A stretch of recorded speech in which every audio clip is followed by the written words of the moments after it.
Olá, pessoal. Nessa aula nós veremos como implementar a transformada discreta de Fourier. Como nós vimos na aula passada, a equação que foi vista era essa, né?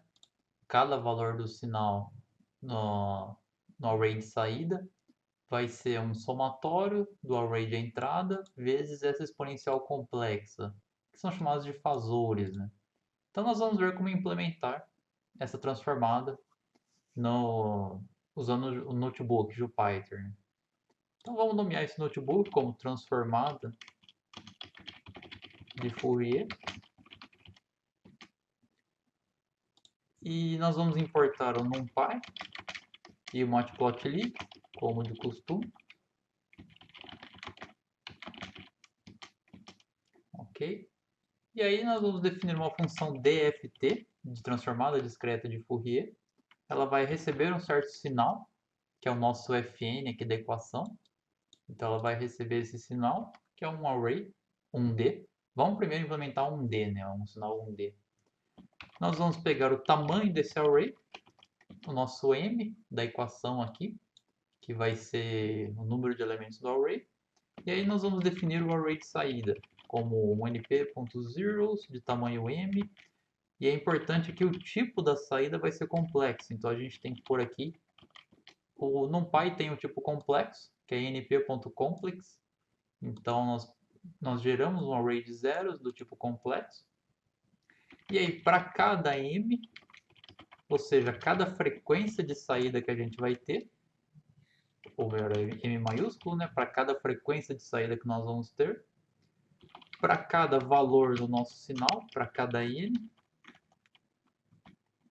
onde n é justamente a variável do nosso somatório aqui. Então, para uma dada frequência de saída m, para cada valor do array de entrada n, o valor do nosso array de saída na posição m, né, que é a frequência. Nós vamos fazer uma soma corrente aqui, esse valor vai ser somado com o anterior dele, do valor no meu sinal, vezes np.exp, que np.exp é exponencial, de menos o número complexo. Em Python, o número complexo é representado assim, o i, então é 1j, é um número complexo, vezes 2, vezes np.pi, vezes m, vezes n, sobre o número de elementos do array. E aí nós vamos retornar o nosso sinal. Então a DFT é simplesmente isso, a transformada de Fourier é a implementação dessa equação que tem aqui em cima, né? Cada valor no array de saída, nós vamos ir somando esses valores para cada n no array de entrada. Quem que vai ser somado? É o valor do sinal em n, vezes a exponencial complexa, de i, que em Python é representada como 1j, i vezes 2π, vezes m vezes n, dividido por m maiúsculo. E aí nós temos o sinal de saída. Então, só para a gente dar uma olhada rapidinho aqui como que é esse número complexo em Python. Então, 1j é um número complexo, tanto que se eu fizer 1j vezes 1j, eu tenho menos 1 mais 0j, certo? Então, no Python ele tem por padrão já um número complexo que a gente pode usar e definir ele, né? Então, 1j, que não pode ser só j, né? Porque senão poderia ser o nome de uma variável. Então, a gente usa 1j, é um número complexo, é o i, né? Ok, então tendo a função ali dft, vamos testar ela para algum sinal, por exemplo, um sinal cosseno. Então vamos definir aqui uma frequência de 3, por exemplo, e aí vamos definir o valor em x, np.linspace de 0 até 1, com 100 pontos, e aí vamos definir um cosseno de 2 vezes np.pi vezes a nossa frequência vezes x. E aí nós vamos dar um plt.plot de xy. É só importante lembrar aqui o porquê do 2π, né? Porque nós temos uma frequência. Se nós definirmos a frequência como número de ciclos, então nós precisamos do 2π para ter uma frequência com significado de hertz, né? De número de ciclos. Senão nós podemos só ter um único valor aqui de frequência, que seria a frequência angular, né? Em radianos. Mas nós definimos então que nós queremos 3 ciclos ali, de 0 até 1. Então, se a gente plotar isso, nós temos um cosseno com 3 ciclos aqui, né? E aí, nós podemos calcular a transformada de Fourier desse sinal. E vamos inicialmente aqui só imprimir os valores dessa transformada. Então, calculando a DFT e imprimindo, nós temos o resultado. E o resultado realmente são vários números complexos, porque como nós vimos, o resultado da transformada realmente tem a parte real e a parte imaginária. Mas para entender melhor esses valores, nós podemos aqui mandar plotar os valores do array de saída, f de y. Se a gente mandar plotar esse f de y, ele vai dar um erro aqui no matplotlib. Ele até fala aqui que descarta a parte imaginária e só plota a parte real. Então ele só está plotando, só está mostrando a parte real do sinal, porque não tem como ele mostrar um número complexo. Então a gente tem que tomar um certo cuidado com isso. Se eu quisesse mostrar só a parte real, o NumPy tem a função real, que pega só a parte real, e tem também a função imag, que pega só a parte imaginária. Mas o que a gente está mais interessado é no valor absoluto dos números, que é o espectro de potência, como a gente viu. No NumPy, a função ABS, de absolute, ele calcula justamente isso. Ele pega o valor real ao quadrado, soma com o valor imaginário ao quadrado e aí tira a raiz. E aí, nós podemos plotar o valor absoluto, onde nós vemos que tem dois picos. Lembrando que a transformada de Fourier do cosseno, que é uma função real e par, ela vai ser também uma função par. Com isso, nós temos aqui os dois picos simétricos em relação à origem. E uma coisa que a gente nota aqui de cara é que nós só plotamos o array em si. Nós temos as magnitudes, que são os picos aqui da transformada, né, os deltas. Nós podemos ver que ele não é um delta exato, porque a função não é contínua e infinita. Ela é uma função que tem só 3 períodos e é discreta, então existem alguns artefatos aqui, não é exatamente zero fora desse delta, né? Mas ainda assim é bem próximo de um delta. E nós temos só a magnitude, né? Nós não temos quais frequências correspondem a esses valores. E aí, até de forma um pouco engraçada, né?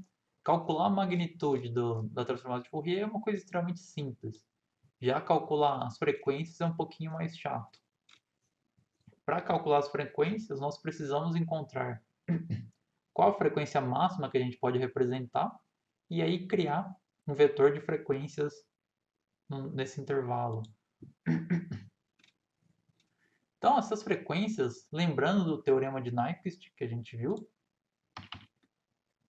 que o máximo da frequência que nós conseguimos representar é quanto? 1 sobre 2 vezes o intervalo de amostragem, onde ΔX é esse intervalo de amostragem da minha função.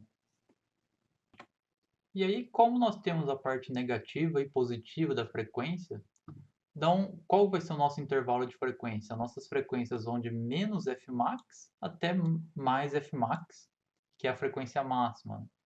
Com isso, o intervalo que nós precisamos criar de frequências é igual a 2 vezes Fmax, 2 vezes a frequência máxima.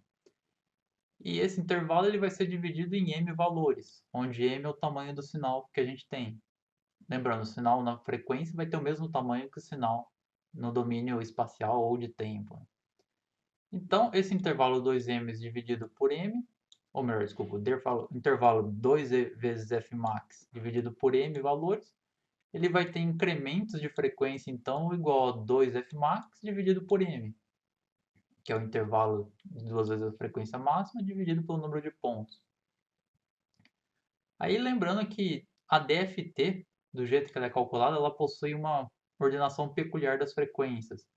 As frequências que nós queremos representar, supondo, se nós queremos ter a frequência de menos 3 até 3, o resultado da DFT, na verdade, vai corresponder às frequências de 0 a 3, que é a máxima, e depois da menor frequência, mais negativa, né, menos 3 até menos 1.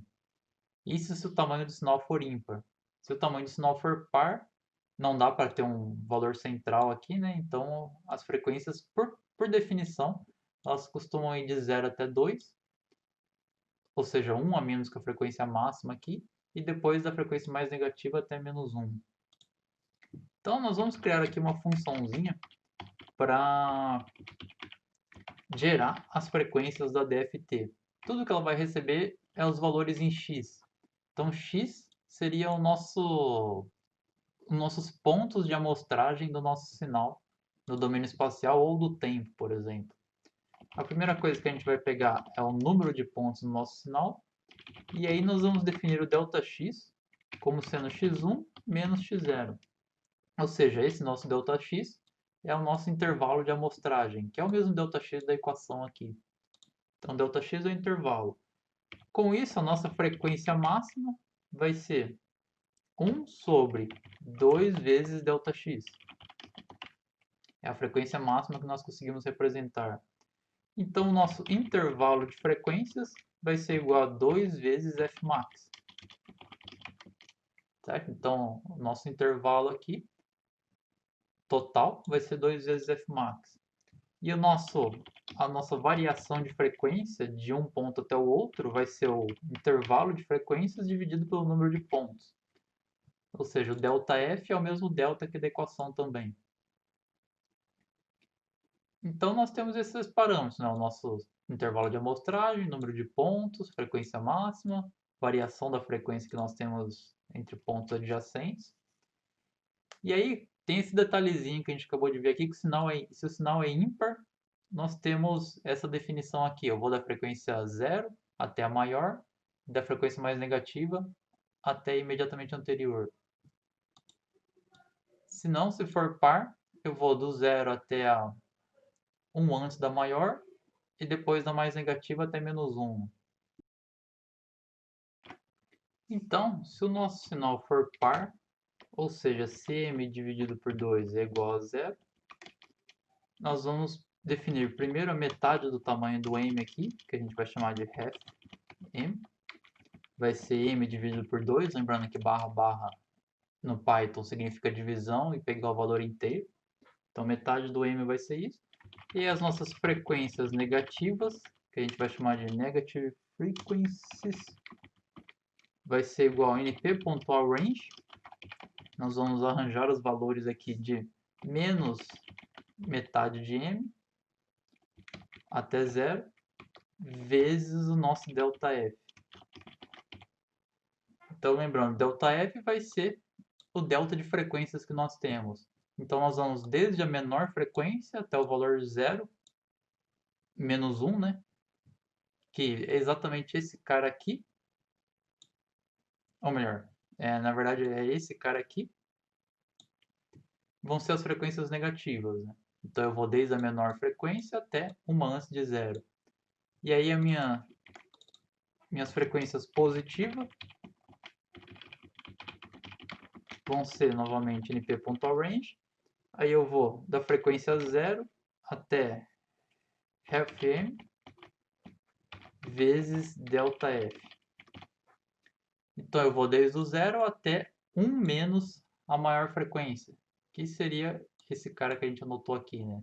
Aqui supondo que vão de -3 a 3 as frequências. Então eu vou até esse cara que é metade da minha frequência. Metade do número de pontos, né? E isso se for divisível por 2, né? Se for par, se m divisível por 2 não é 0, bom, na verdade a gente só precisa de um else aqui, né? Se não, agora nós definimos metade do m como sendo m menos 1 sobre 2,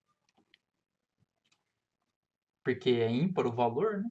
Bom, aqui na verdade daria na mesma, né? Como a gente está pegando inteiro. Mas aí nós temos, vou até copiar essa parte, que as frequências negativas vão ser np.allRange de menos fm, que é metade do número de pontos, até 0, vezes ΔF, que é a mesma coisa, é igual. A parte negativa, tanto se o sinal for divisível por 2 ou não, as frequências negativas são iguais. E aí a gente tem as frequências positivas, vão ser igual a np.allRange, de 0 até fm mais 1, vezes ΔF também. Então agora nós vamos até a maior frequência do sinal. Essa questão exata de se vai até mais um, menos um, é um pouco até uma questão de definição, dependendo de como você vai usar a DFT, pode ter definições levemente diferentes, mas aqui a gente está usando exatamente a mesma definição que é feita no SciPy, por exemplo, que é muito usado para análise de transformada de Fourier. Tendo essas frequências negativas e positivas, a gente vai gerar realmente um array de frequências que vai ser uma concatenação daqueles dois arrays de cima. Então a gente vai usar a função do NumPy concatenate, que é uma função para concatenar dois arrays, né, juntar dois arrays. Nós vamos colocar as frequências positivas e depois as frequências negativas, que é exatamente o que a gente tem aqui, né? Primeiro os positivos, indo de 0 até frequência mais 1, depois as negativas.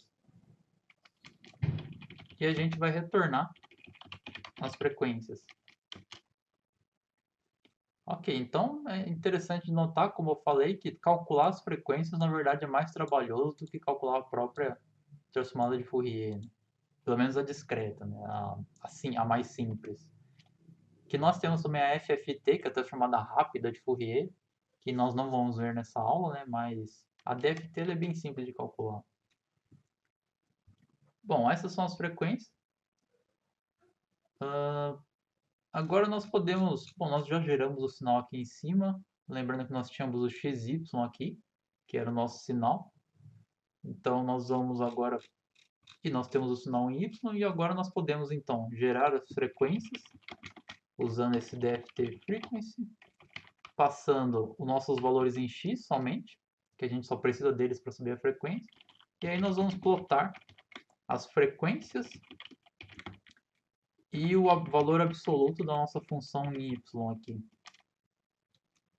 E aí nós temos, então, agora o delta, ele está aqui próximo do zero. E ele tem exatamente o valor 3. Aqui não dá para ver, né? Mas ele tem o valor 3, que é a frequência que a gente definiu aqui, frequência 3. Ele vai ter o valor 3 aqui. Até a gente pode até, só para dar uma visualizada, usar um limite em x, que vai de menos 5 até 5. Ou seja, a gente deu um zoom de menos 5 a 5, dá para ver que o pico ocorre justamente quando x é igual a 3, quando o valor no eixo x é igual a 3. Né? Deixa eu tirar aqui. Portanto, e como nós temos a função cosseno, né, ela é par, esse cara aqui. Então nós conhecemos qual exatamente a frequência principal do nosso sinal. E com isso nós podemos analisar, né? Então, tendo a frequência principal, nós podemos ver quem é esse valor, de repente manipular essa função, aumentar a frequência, diminuir ou mudar a fase e assim por diante. Né? Bom, e essas operações que a gente acabou de fazer, elas possuem as funções prontas no SciPy também, que a gente vai usar daqui para frente. Que para usar essas funções nós importamos do SciPy o FFTPack, que é um subpacote, um submódulo do SciPy, né? Desse pacote nós vamos importar o FFT, que calcula a transformada de Fourier, e o FFTFrec, que vai calcular as frequências da transformada. E lembrando o nome aqui, FFT, justamente é porque é Fast Fourier Transform. É uma forma de implementar a DFT, que é a transformada discreta, de forma muito mais eficiente, que a gente vai ver em próximas aulas. E o FFTFrec é uma função especificamente para criar as frequências da transformada.